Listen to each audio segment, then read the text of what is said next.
Hey guys, Banana Lock here. Welcome back to another Watch Our Realms video. We're back with Gear Dungeon 3. This is stage 11, which is where difficulty ramps up quite significantly because in these stages, a lot of the units get a lot stronger in terms of the damage output.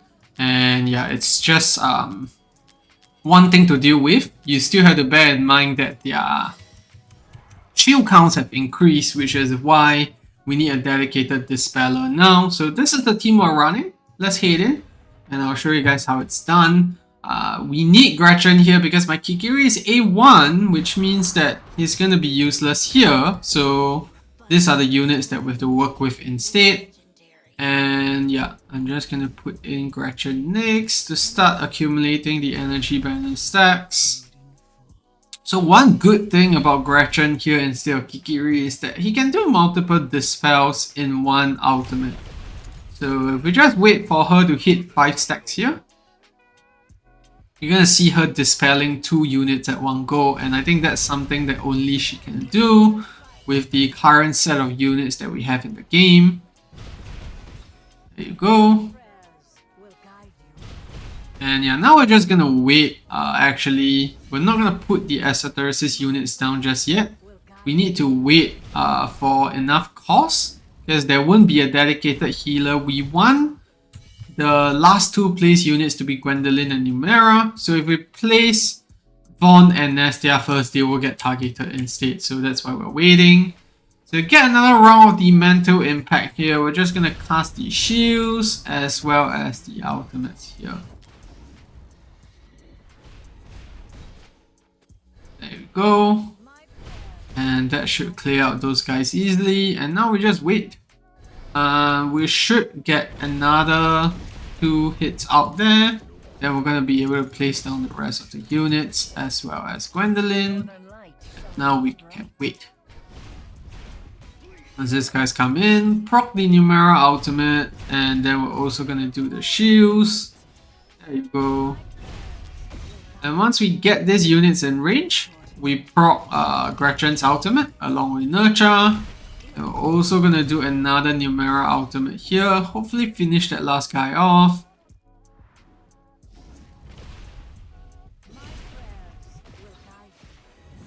Should be able to kill it. There you go. Let's see how many of these units we can kill. Now, this runs with Nurture, they are very dependent on how many times he procs his Yin Yang Blade. Basically, the more time he procs it, the faster you can actually clear out the runs. So there is a problem where, you know, you get these runs where he's not doing enough damage, and then you just wind up seeing yourself not doing enough damage to clear out the units in time. So over here, we are having a fairly okay run. We are going to end up having this one unit that's not cleared out, but I think it could be way worse. So let's see.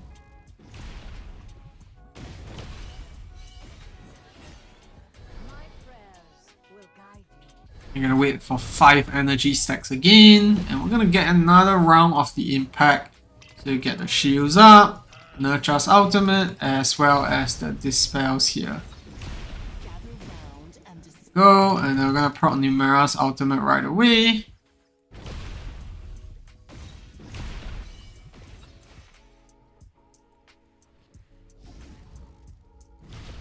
See damage wise, we're doing fairly alright. And we'll get one more Numera out here, hopefully. Kill off this last unit. Yeah, should be able to survive there. There you go, and then we're gonna proc the Gwendolyn ultimate.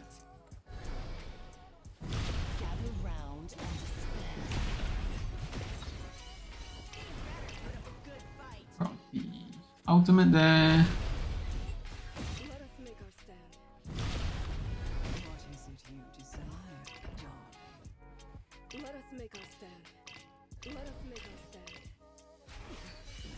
Okay, that unit goes down, and then once we get enough here, we're gonna put down Valderon. It's gonna be the pseudo tank here, DPS for now.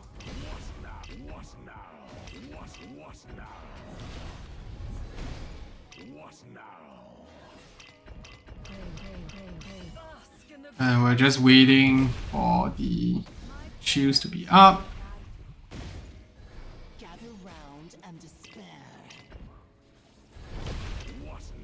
And we're waiting for the potent surge as well before we dish out the ultimate.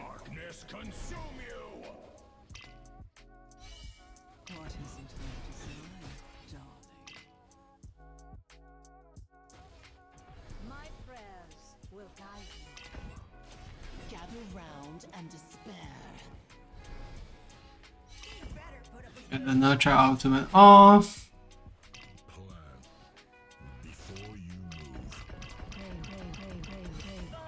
I'm gonna do the ultimate there.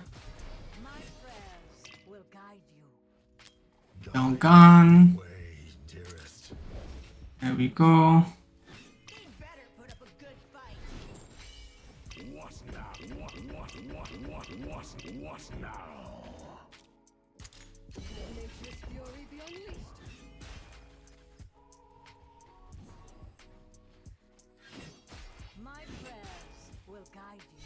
What is it you desire, darling? What are you looking at, scum? I think we are down to one last unit there. Waiting for it to die before we can cast the Numera ultimate here. There we go. One last unit there. And we are done.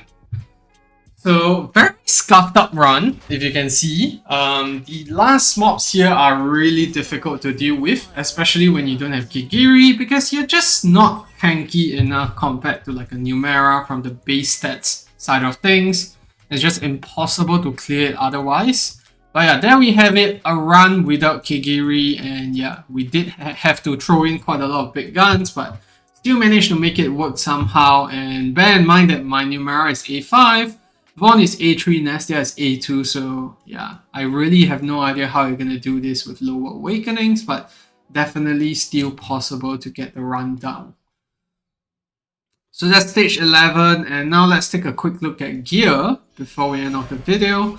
So Nastia is in Hell's Lament, alongside with the Tear of Twilight, and then Numera is in Hell's Lament as well, with the Unstoppable Force, and then we have the Talisman of Resolve because she's always getting shielded. And then Nurture is in Esoteric's Cataclysm, along with his exclusive. And then we have Vaughn here in Cataclysm. I have him on Unstoppable Force, but a shittier piece. And then we have the Bonduk artifact with the increased damage. He doesn't get the rage because the shield counters don't count as a shield. It only works on like guild boss shields. Then Gwendolyn, just in your classic invigoration with the immovable object variant, and then we also have the Bright Root Ring. Baldron is in your standard Infernal Roar with Chaotic Doomblade. I did have quite a lot of HP on him. Gretchen is in Sober Arcana with HP subs, just so she survives, and then we have the Lunacy Visor. And then Gun is in Unshaken Will, along with the Bastion Ring. And then King Hars is on the same deal, Unshaken Will with Bastion Ring. And then last but not least, we have Erlis in just a normal healing set, as well as the Euphoric Orb. So that's pretty much it for the video. I hope you enjoyed that and found it helpful. If you have any questions, leave it down in the comment section below. I'll be more than happy to help you, and I'll see you in the next one. Goodbye.